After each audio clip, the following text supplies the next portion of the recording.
जय गुरुदेव, जय माँ गायत्री। सभी को मेरा प्रणाम। जैसा कि नवरात्रि का समय आ रहा है और इन 9 दिनों में बहुत विशेष साधनाएं लोग करते हैं, अनुष्ठान करते हैं। और इन 9 दिनों में जो कृपा बरसती है वो केवल हमारे लिए नहीं होती है, सबके ऊपर बरसती है। जो भी निष्ठापूर्वक इसका पालन करते हैं, निष्ठापूर्वक इस समय का सदुपयोग करते हैं, उन सब के ऊपर माता की कृपा बरसती है। ये अमृत वेला का समय उनको अमृत से भर देती है।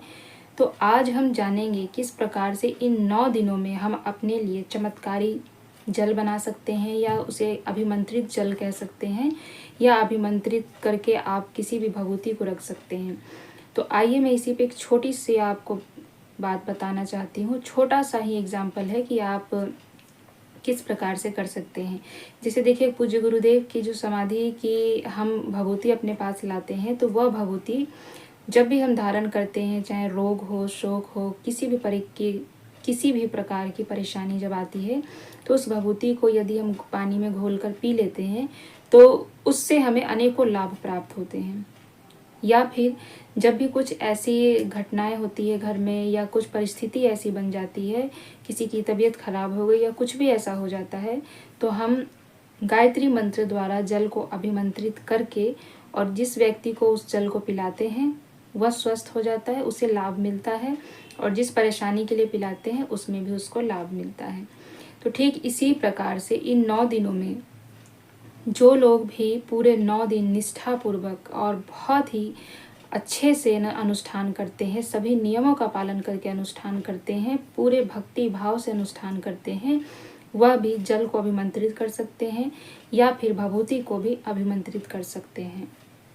अब बहुत से लोग गायत्री अनुष्ठान करते हैं, बहुत से लोग दुर्गा सप्तशती का पाठ करते हैं, बहुत से लोग सिद्ध कुंजिका का पाठ करते हैं, सप्त श्लोकी का पाठ करते हैं, या फिर इन दिनों में नवार्ण मंत्र का पाठ करते हैं।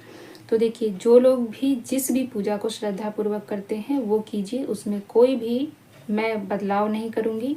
बस जिन दिनों आप पूजा कर रहे हैं, यानी कि ये जो 9 दिन हैं, उन 9 दिनों के लिए आपको क्या करना है कि अपने पूजा स्थान पर, जहाँ पर आपने कलश स्थापना की है, जौ को रखा है और जहाँ पर माता को स्थापित किया है, उस जगह पर एक गिलास में आप गंगा जल रख लीजिए और उस गंगा जल को संकल्प पूर्वक आप उस पर हाथ रख कर ये बोलिए कि इन 9 दिनों में जो भी मेरी साधनाएं होंगी और जो भी देवी देवता इस कलश में आए हैं और जिस माता की मैं आराधना कर रही हूँ, जो भी पूजा कर रही हूँ, उन सब की शक्तियाँ इसमें समाहित हो और यह जल अभिमंत्रित हो जाए, जिससे कि हम जब भी इसका उपयोग करें तो यह जल मेरे और मेरे परिवार के लिए या जिसे भी हम देंगे उस सब के लिए लाभप्रद होगा।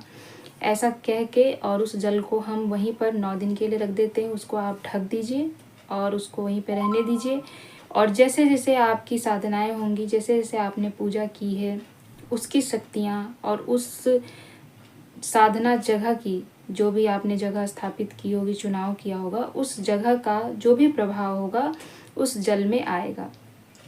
चाहे वो गायत्री माता के गायत्री अनुष्ठान अगर आप कर रहे हैं तो जितना भी गायत्री मंत्र आपने वहाँ पे पढ़ा है उसकी शक्तियाँ उसमें समाहित होंगी, क्योंकि आपने उसमें संकल्प रूप से उस जल को यह कह दिया है कि अब इसमें उस शक्तियों को समाहित होना है।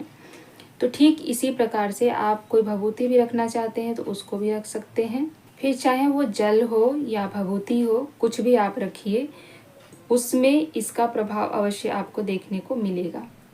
और यह मैं ऐसे ही नहीं बोल रही हूँ, क्योंकि मैंने इस चीज़ को आजमाया है और मैं जानती हूँ कि वह जल कितना चमत्कारी हो जाता है। उसमें जो भी हम साधना करते हैं, जो भी हम पूजा करते हैं, उन सब की शक्तियाँ अपने आप उसमें समाहित हो जाती है। और जब भी आप किसी भी पर्पज से उस जल को धारण करते हैं तो वो जल आपको लाभ प्रदान करती है। तो आप इसे आजमा कर देखिएगा। मैंने आजमाया है इसलिए आपको बता रही हूँ। शांति कुंज में भी जो भी भभूति होती हैं उसमें क्या होता है, इतने जप तप वहाँ पर होते हैं, इतने लोग नित्य दिन यज्ञ करते हैं, तो वहाँ पर से जो कुछ भी आप उठाएंगे तो उस चीज़ का महत्व होता है। क्यों?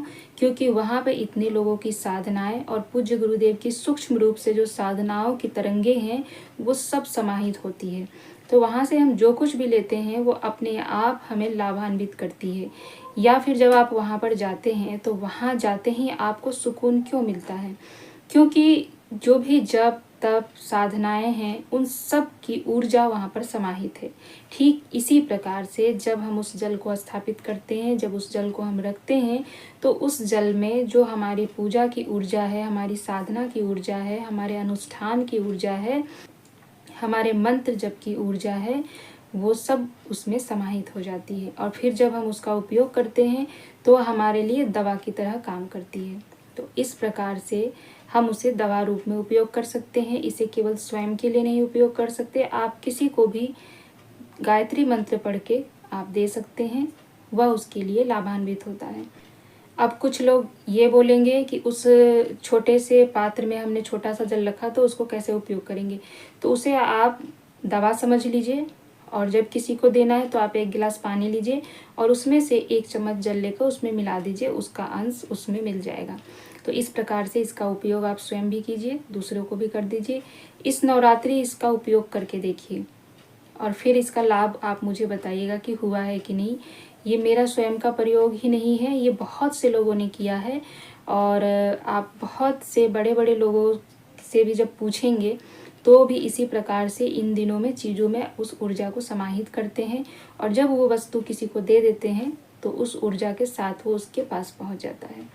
चाहे फिर वो आप किसी भी साधु संत के पास जाइए, उनके पास आपने देखा होगा कि उनकी साधना कक्ष में जो कुछ होता है, जब वो उठाकर देते हैं तो उसका लाभ हमें कितना मिलता है, वो हमारे लिए प्रसाद स्वरूप हो जाता है।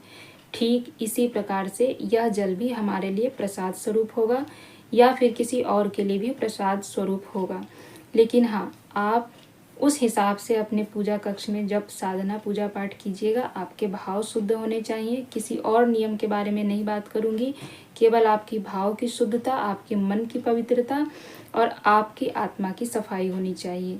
आप सीधे मन से, सात्विक रूप से, सच्चे हृदय से, सच्चे भाव से और ईश्वर भक्ति में मग्न होकर जो कुछ भी करेंगे उसकी ऊर्जा हमेशा सात्विक होगी और उसका लाभ भी आपको भरपूर मिलेगा। तो इसे ज़रूर कीजिएगा और मुझे ज़रूर बताइएगा। जय गुरुदेव।